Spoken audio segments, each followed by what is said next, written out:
Rupiah Kenapa? jeblok, ekonomi hancur. Kita kayak krisis lagi 9798. Indonesia mau kiamat, ada yang mau jatuh. Administrasi Pada yang rame diberi nama Indonesia menuju bangkrut. Jangan. Itu lebih parah dari 98. 98 Lebih parah. loh. Lebih parah. Lebih parah. Itu Pasti lebih parah. apa indikatornya sampai Bang Benix bisa ada prediksi itu? Tadi Pakar Malaysia mengatakan ekonomi Indonesia itu bangkrut, guys. Aduh, sedangkan Malaysia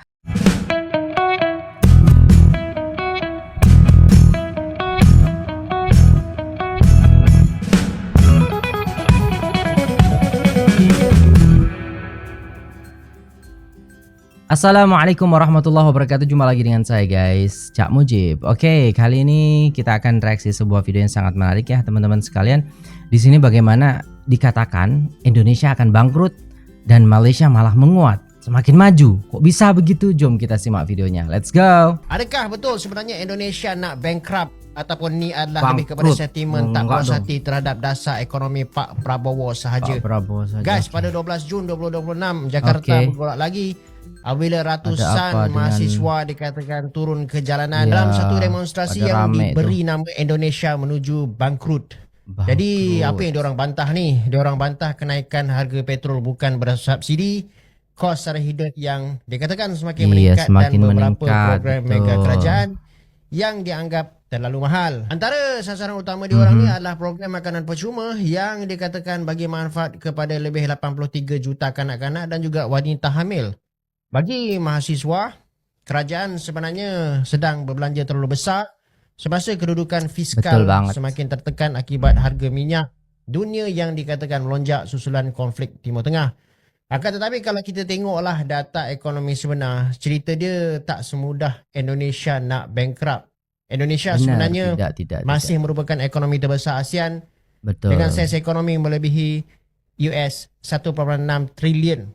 Kadar pertumbuhan boleh dikatakan baik iaitu sekitar 5% tahun dan nisbah hutang kerajaan sekitar 40% daripada KDNK. Dan angka ni sebenarnya adalah jauh lebih rendah berbanding banyak negara maju yang ada nisbah hutang melebihi 80% daripada KDNK. Jadi daripada Bagus sudut lah kewangan kita, negara, guys, ya. sebenarnya Indonesia ni masih jauh daripada Betul. kategori bankrupt lah. Iya, Apa yang tidak tepat lah. adalah Jauh banget. kerajaan Jangan Indonesia dong. sebenarnya tengah berdepan satu dilema besar antara nak terus memberikan subsidi, Atau membiayai program kebajikan berskala besar itu. ataupun kawal defisit fiskal supaya tak terus melebar. Jadi Betul. pada pandangan saya lah, protes ni dia lebih mencerminkan tekanan yang dirasai oleh rakyat biasa Benar. berbanding resiko sebenar negara Indonesia yang menjadi bankrupt ataupun muflis lah. Jadi kalau menurut saya memang rakyatnya sih, guys, ya maksudnya rakyatnya nggak sejahtera gitu. Oke lah, ekonomi berjalan bagus gitu kan dan tidak menuju ke bangkrut gitu. Tapi masyarakatnya ini banyak yang istilahnya ya tahu sendiri lah, guys. Di sosial media itu banyak banget dan saya juga melihat keseharian saya juga banyak orang-orang yang kesusahan, banyak istilahnya pedagang-pedagang yang dagangannya nggak laku, banyak istilahnya yang apa nenek-nenek, kakek-kakek itu loh yang seperti ini nih, ini diutamakan kalau menurut saya dulu gitu. Maksudnya bantuan kepada mereka sehingga mereka itu ketika usianya sudah senja seperti itu mereka menikmati hidup gitu loh. Kan nggak semua, nggak ramai gitu loh, guys ya. Kenapa pemerintah kok tidak itu gitu loh kan? Dan istilahnya menutup mata akan hal ini gitu loh. Maksudnya lebih diperhatikan lagi lah gitu kan. Bila harga minyak naik, harga barang naik dan juga peluang pekerjaan pun akan terasa makin mencabar. Jadi rakyat akan mula persoalkan keutamaan perbelanjaan kerajaan itu sendiri. Sebab tu slogan Indonesia menuju bangkrut lebih berfungsi sebagai mesej politik untuk tarik perhatian terhadap kos sara hidup berbanding gambaran sebenar keadaan ekonomi negara diorang. Akan tetapi kerajaan Pak Prabowo sebenarnya tak boleh pun memandang rendah bantahan ni sebab dia akan bagi isyarat bahawa rakyat sebenarnya semakin sensitif terhadap isu subsidi, harga barang dan penggunaan wang negara. Kalaulah perkara ni tak diurus dengan baik, tekanan politik boleh jadi lebih besar daripada tekanan fiskal itu sendiri. Kau tahu tak yang ringgit sekarang ni melawan arus? Mata wang lain jatuh dan melemah tetapi ringgit kita nampak steady dan kukuh. Naik. So apakah sebenarnya yang sedang berlaku. Apa Sekarang ni tu? kalau kita tengok, banyak mata wang Asia tengah jatuh teruk akibat ketegangan geopolitik dunia. Terutama sekali konflik antara Amerika Syarikat dan juga Iran. Bila dunia jadi huru-hara, pasaran jadi kelam kabut. Korang Betul. tengoklah rupiah Indonesia. Sorry lah tergelak sikit. Dah Janganlah jatuh melepasi tergelak. paras RM17,000 per Gila, USD. guys. Siapa-siapa yang pegang US dollar pergi ke Indonesia, ada 10 US dollar dapat RM170,000. Ini adalah antara paras mata wang dia yang paling lemah dalam sejarah moden mereka. Sejarah moden Indonesia lah. Biasanya bila dunia jadi tegang macam ni, pelabur akan lari ke safe haven, iaitu Betul. USD. So secara automatiknya mata wang Asia akan jatuh serentak. Tetapi ringgit kali ni nampak lain macam. Walaupun ringgit bergerak sekitar RM3.90 ke RM4 berbanding dengan US dollar, nilai ini sebenarnya jauh lebih stabil berbanding dengan jiran-jiran kita. Jadi kalau korang perasan ya, ringgit sebenarnya mengukuh berbanding dengan euro, pound British dan juga yen. Sebab apa? Sebab pasaran dan pelabur nampak ekonomi Malaysia ni masih lagi steady masih dan steady kukuh. Tak dan percaya? kukuh, Cuba korang tengok okey. data-data kita. OPR kita, which is the overnight policy rate, masih lagi kekal pada paras 2.75%. Maksudnya, based on apa yang Bank Negara and Monetary Policy Committee beranggapan yang inflasi kita masih lagi terkawal, masih lagi di sekitar 2% sahaja. Dan yang paling penting, pertumbuhan ekonomi kita masih lagi positif dan kuat. Jadinya pelabur global nampak Malaysia ni tak masuk ke zon bahaya walaupun dunia sekeliling kita ni sedang bergoncang. Dan kita pun kena terima hakikat yang Malaysia dapat manfaat bila harga minyak dunia naik. Masa negara lain tertekan sebab kos import tenaga makin mahal, kita ada kelebihan sebagai negara pengeksport tenaga, termasuklah minyak. Sebab itulah bila banyak mata wang Asia jatuh, ringgit kita masih lagi mampu bertahan. Tapi kita jangan leka, sebab dalam dunia ekonomi, keadaan boleh berubah sekelip mata. Benar, So, apa betul pendapat banget korang? tu. Adakah Asli. korang rasa ringgit boleh pergi jauh lagi tahun ni? Mungkin $1 ke RM3.80. Cuba komen kat bawah. Anda tahu juga apa ramalan korang. Dan cuba korang ingat, dalam kehidupan korang ni, apakah exchange rate Malaysia yang paling terbaik lah berbanding dengan US dollar? For me, it was RM2.50 many years ago. Indonesia hanya akan totally bangkrut kalau, menurut keyakinan saya, kalau kita punya dosa sama elit global. Dan memang kita mau di take over. Karena negara lain itu yang terdaftar sebagai eksportirnya. Tapi perusahaan dari orang Indonesia juga. Natural resources-nya kita, habis itu duitnya kagak dibawa masuk sini. Terus bagaimana kita bisa menguat mata uangnya terhadap Singapura, yang konon katanya company cangkang mereka itu ada di Singapura. Ini lebih fatal daripada hanya sekedar ngurusin MBG.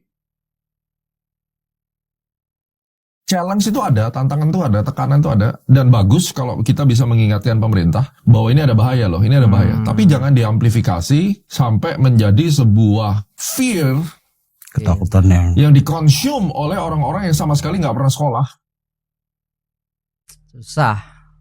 Mengatasnamakan rakyat Indonesia, saya tidak merasa direpresentasi. Saya malu pribadi kalau misalnya saya sebagai mahasiswa, saya dari kampus itu saya malu.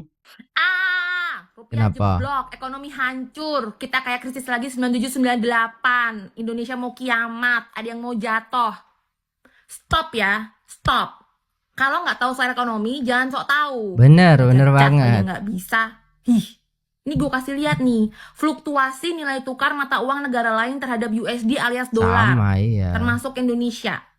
Tanggal 1 April 2026, kalian bisa lihat hampir semua mata uang itu dipping alias melemah terhadap Betul. USD. Kenapa?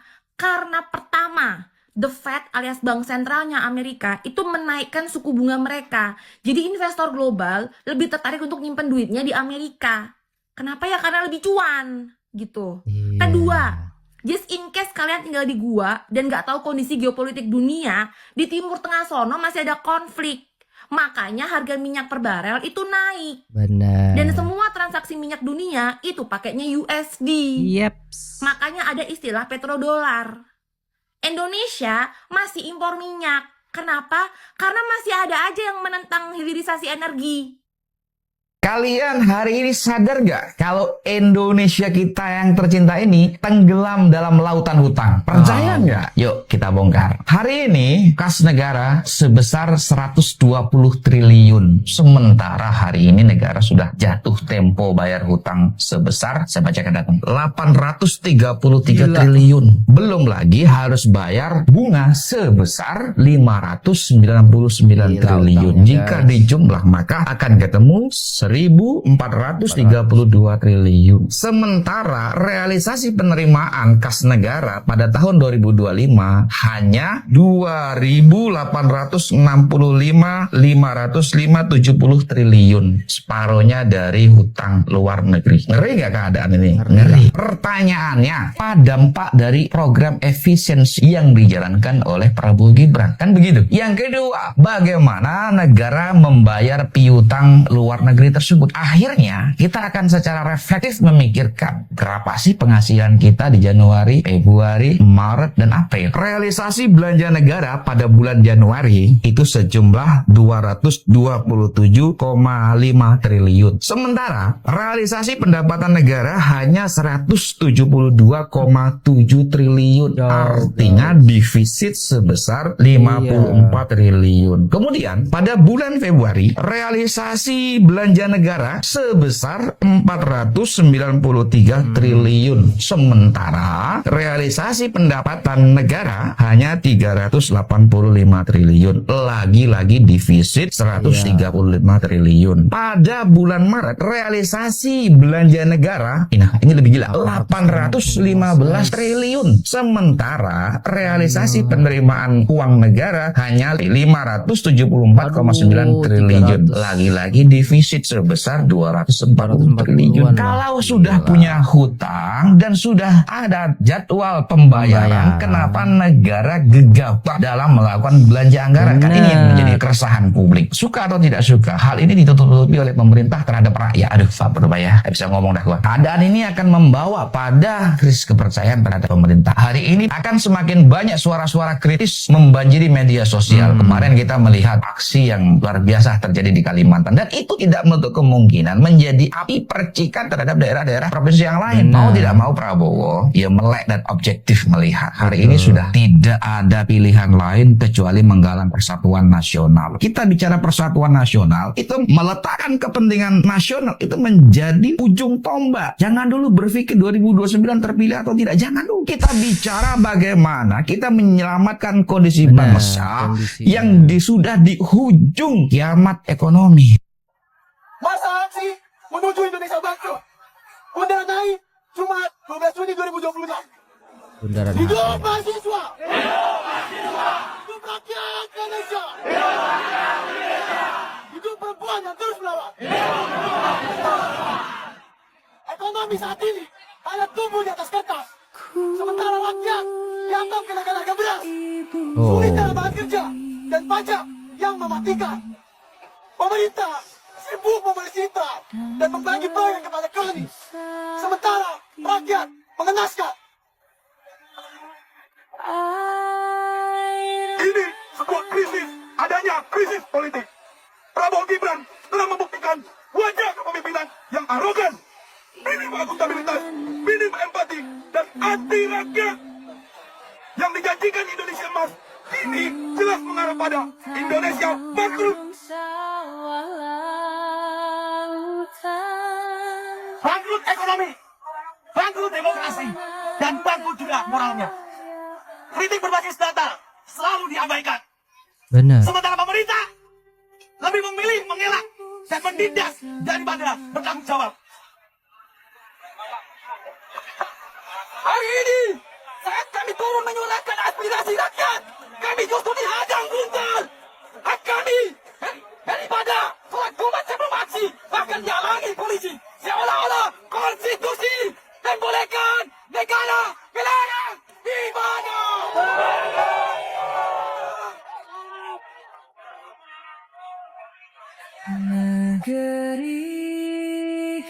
Berjuanglah terus kawan-kawan semua.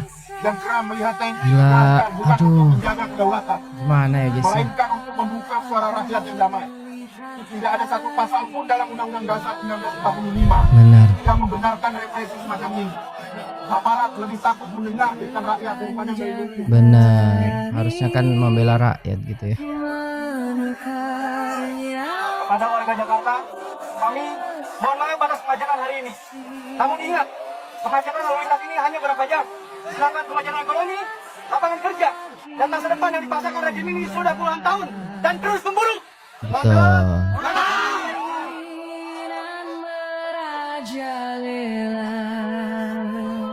Atas kegagalan ini, rakyat menyatakan, ya, kami lolos melihat cara kepemimpinan Prabowo Gibran yang jelas gagal. Maka karena itu, kami menuntut 5 tuntutan. Pertama, berhenti pemborosan APBN. Kedua, hentikan program MPG dan KDP. Ketiga, hentikan program APBN. Keempat, hentikan mekanisme legislatif. Sekarang juga, yang terakhir, ini sangat penting. Saya ingin mengatakan ini kepada Kepala Prabowo. Pak Prabowo, akui kesalahanmu. Akui kesalahan daripada diriku dan semua orang di belakangmu. Jangan berharap dirimu harus mengakui kesalahan bahwa dirimu gagal. Allah. Mahasiswa, buruh, pedagang, ibu rumah tangga, dan seluruh rakyat rakyat yang merasa negara ini salah arah. Mari kita rebut tadi yang bersama. Oh sangat, kalau kita ngomong mungkin sangat mungkin ada begitu banyak indikator yang mengarah ke sana, karena gue sekarang udah bilang tunggu aja ya, $1 tuh bakal jadi lebih dari Rp20.000. Ah, Itu jangan. lebih parah dari 98. 98 Lebih parah, loh. lebih parah. Itu nggak Pasti main-main. lebih parah. Apa indikatornya sampai Bang Benix bisa ada prediksi itu? Tadi kita nggak punya duit untuk bayar utang. Kita defisit anggaran. Target negara belanja 3.600 triliun tahun ini. Padahal penghasilan cuma 3.000 triliun. Nah, kita kan bukan jauh. orang bodoh. Sejak SD diajarin jangan hidup lebih besar pasak daripada tiang. Tapi negara tingkah lakunya penghasilan cuma 3.000 triliun, belanja 3.600 triliun. Berarti udah pasti lu defisit. Duitnya dari mana? Ini belum ngomongin soal lu bayar utang jatuh tempo lu. Kita masih belum ngomongin harga batu bara bakal terus turun. Pendapatan negara royalti dari situ berarti bakal berkurang. So, apa yang harus dilakukan sama negara kalau begitu? Nanti di bulan Juni lu akan lihat, Rizka. Di situ Prabowo harus ambil keputusan yang sangat berat. Kita nggak bisa bayar duit jatuh tempo utang tuh 600 sampai 700 triliun. Kita nggak punya duit. Apa yang akan diambil keputusannya?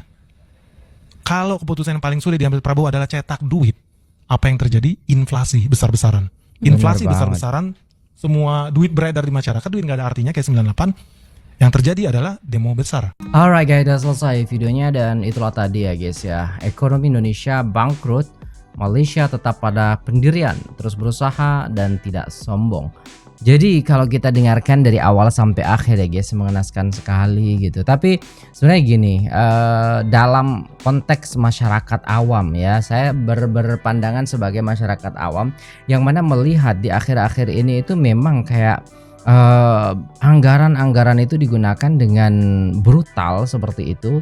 Dan kayak pemerintah tidak memikirkan bagaimana nasib rakyat, yang mana kayak kemiskinan itu semakin hari semakin bertambah gitu loh guys ya. Dan kalau kita lihat juga bagaimana istilahnya lapangan pekerjaan yang susah seperti itu. Dan bahkan ya memang ada lapangan pekerjaan, tapi apa ya, masih banyak pengangguran yang memerlukan pekerjaan dan mereka belum mendapatkan pekerjaan itu di negara mereka ini. Seperti itu ya guys ya. Dan kalau kita tengok juga dari segi ekonomi, yang mana istilahnya semenjak istilahnya ada MBG ya kan. Nah, di situ banyak kayak bahan pokok lah seperti itu mahal seperti itu, sehingga masyarakat yang istilahnya mau belanja yang biasanya 100.000 dapat bisa untuk makan seminggu seperti itu, ataupun 3 hari 4 hari untuk banyak keluarga, ataupun kalau satu orang 100.000 cukup lah ya kan. Nah, kalau ayam ataupun ikan ataupun minyak ataupun tepung ataupun beras semuanya tidak naik. Tapi setelah ada istilahnya MBG ini, banyak istilahnya hal-hal yang membuat rakyat itu kayak kok bisa ya, semakin hari kok semakin mahal kayak gitu. Nah, itu apa ya guys ya, kestabilan dari ekonomi dan juga penghasilan masyarakat kita itu masih minim seperti itu. Itu menurut pandangan orang awam seperti saya gitu loh guys ya. Jadi kurang mampu lah seperti itu ya kan. Nah, harusnya pemerintah itu kan lebih lagi ya kan mengutamakan bagaimana kesejahteraan rakyat itu sendiri, bagaimana ekonomi rakyatnya, bagaimana penghasilan rakyatnya, bagaimana istilahnya bantuan kepada rakyatnya, kan seperti itu ya guys ya. Tapi kalau istilahnya seperti ini, maka ya tidak menutup kemungkinan gitu loh apa yang didemokan tadi, bahwasanya Indonesia akan bangkrut seperti itu. Tapi wallahu a'lam gitu juga kita tidak tahu ya guys ya. Hanya orang-orang yang paham akan hal ini, karena saya memberikan pandangan secara awam seperti itu ya guys ya. Dan semoga ini bermanfaat untuk kita semua ya guys ya, menjadi tambahan wawasan dan pengetahuan juga, sehingga kita sebagai masyarakat yang istilahnya tinggal di Indonesia, dan juga kita melihat bagaimana ekonomi di Malaysia ataupun di negara-negara lain yang semakin menguat gitu kan. Nah, ini kayak kita tuh iri aja gitu loh, kok bisa mereka gitu kita enggak gitu loh, kayak itulah guys ya pandangannya. Nah gitu guys, terima kasih udah tengok video ini sampai selesai guys. Jangan lupa like, share, komen, subscribe. Saya pamit undur diri, apabila ada salah kata mohon dimaafkan. Assalamualaikum warahmatullahi wabarakatuh.